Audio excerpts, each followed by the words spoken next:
Okay, today I'm going to be looking over WeddingWire or WeddingPro and seeing how to use WeddingPro.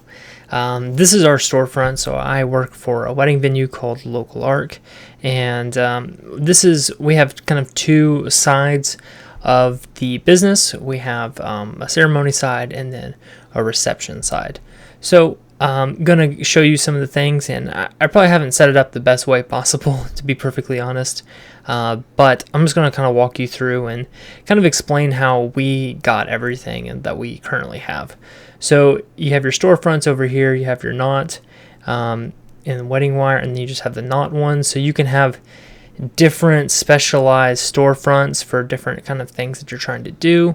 One would be for your reception, would be for your ceremony. So you have your inbox, which has all the people that are trying to connect with you. I'm not going to click that just for the sake of the privacy of those people. On the insights, this is where this gives some information, but this is going to be the people that try to contact you, and then the inbox is going to have more specific stuff like that.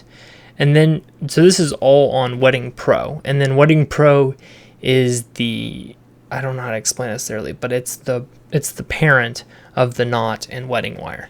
So all of the general information that applies to both the knot and WeddingWire are going to be in the WeddingPro dashboard, and that's where we are right now. So if I want to go over to WeddingWire, then it's going to take me to my storefront. It says I need more reviews. I know, but this is going to give you information about your different stuff. So go through that if you would like to.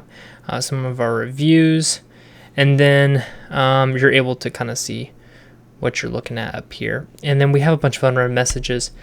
We get our messages sent directly to our email, so we don't actually have to go through WeddingWire that much when it comes to responding to things. So take you to our storefront. So our storefront right here, and you can just go through every single one of these and kind of put in the information that you want. Recommend putting a pretty good chunk of information in here for your stuff, and this make sure it's updated. Often we might have something along the lines of like 52 on the website, and then it might be 48 on here. So here's some information, our personal information.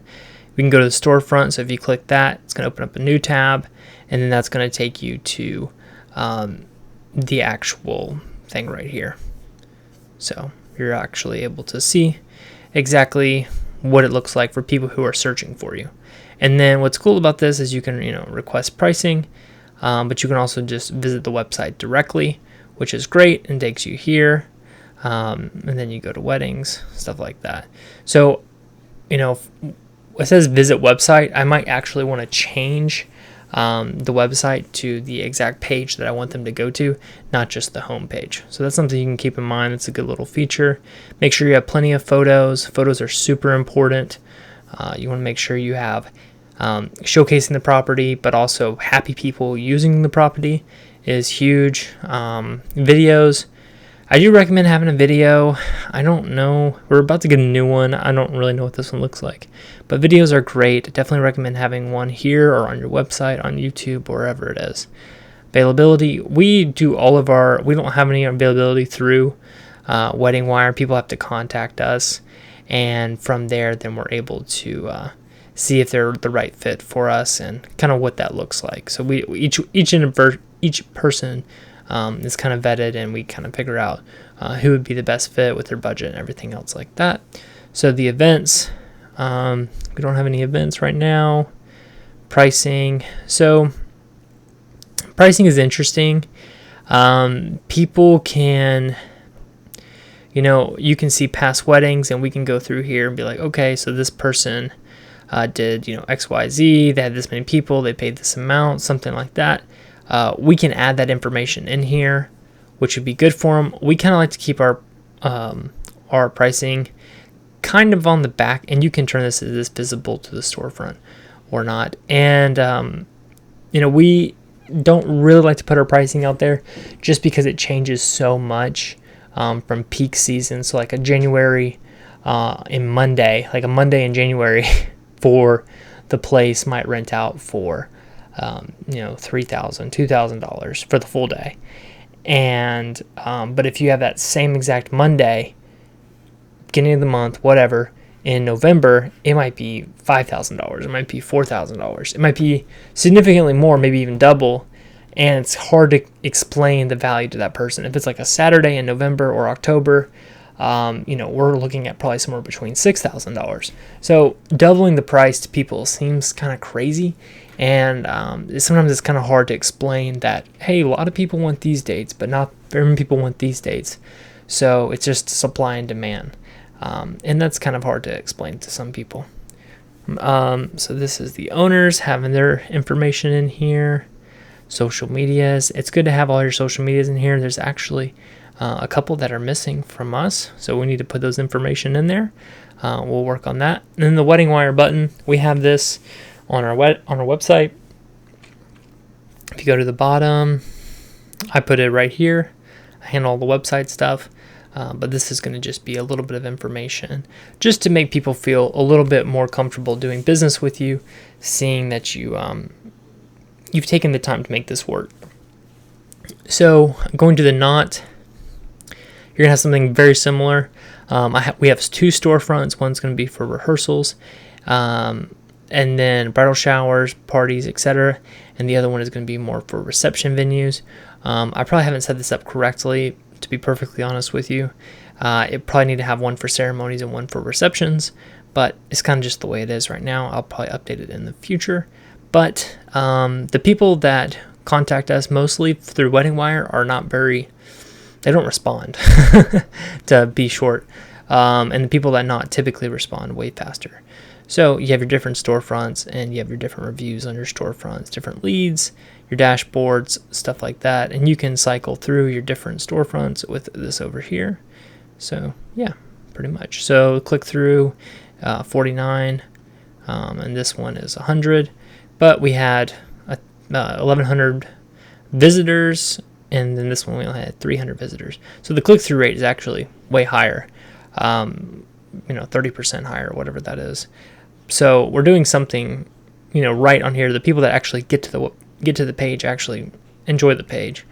These people are seeing the page way more, but they're not clicking through it as much. 10% versus whatever the other one is. So, yeah, that's pretty much everything. You can go through your storefront, add your products and services, your contact information, social media links. Need to add this one as well. Personal bio, and pricing, website, stuff like that. Make sure you have good photos. Make sure your listing photo is eye-catching and that people are going to be excited to look at your product. So we use this picture a lot, and we use this picture a lot for people to kind of get engaged with it. So if your click-through rate is down, if not a lot of people are visiting, so maybe it's like this one is 300. Go to the storefront. It's probably gonna have a different picture for your listing picture. So going back to pictures, and yeah, so our listing picture is this one. So completely different. That's why we're getting different visitors and stuff like that. There's also other things, but one reason is you have a different picture that catches people's attention in a different way. So this is more of a style thing. So if people like this style, they're probably going to be wanting to look at more of the styles. So you get your analytics. You can go through all your information here, go through your different storefronts and see the different information. And that's pretty much everything. I definitely recommend some of the biggest things on this is connecting as many links as possible. Your website links, your social media links. We haven't done that perfectly well, but those are very important. Reviews are huge. Definitely, people want to feel confident doing business with you, and make them feel comfortable as possible with the information that you're getting. Always get reviews. Very, very important. And then make sure you got good pictures. Make sure your photos are good, and that the visuals are good, because that's what people are really looking at. They're looking at the visuals. They're not necessarily reading all of your perfectly worded things. If they're interested in the place, they're going to call you, or they're going to communicate with you. Just because you might have one thing that they don't like in the texting or in the actual text doesn't mean they're not going to contact you. So, and if people really want to use your place, they'll mention something to you that you've never even thought of before. One thing that we've learned is people want to use the property in areas for things that we never really thought about, and that's completely okay. And there's some things you can't plan for, and some things you just gotta do what the market says. So that's the end of this video. Hopefully you enjoyed. Hopefully it's a little bit of information for you that is helpful and that will continue on helping you.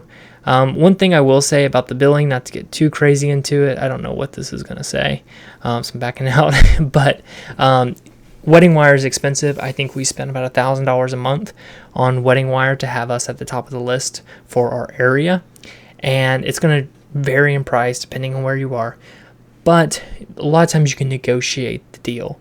A lot of times you can be like, hey, we want a cheaper price, this isn't working for us. So I think we were able to get $300 or $400 off based on what it could have been. So make sure if you're talking to your account manager with WeddingWire or WeddingPro that you're working out a good deal, because most of the time they're willing to work with you. And so that's always an option. And you don't have to be mean about it, but just explain the situation. And they're usually more than happy to work with you or give you a trial or something like that. Ask for new beta features, see what's available, and see what they're willing to give you. But yeah, that's the end of the video, and hopefully you enjoyed. Make sure to subscribe if you want more of these videos. Make sure to comment below if you need any help with anything else. This might be the only video I make for WeddingWire stuff if this doesn't go well. So if you are interested and actually want information, I will see the comments. Just make sure to put in what you want. All right, thanks.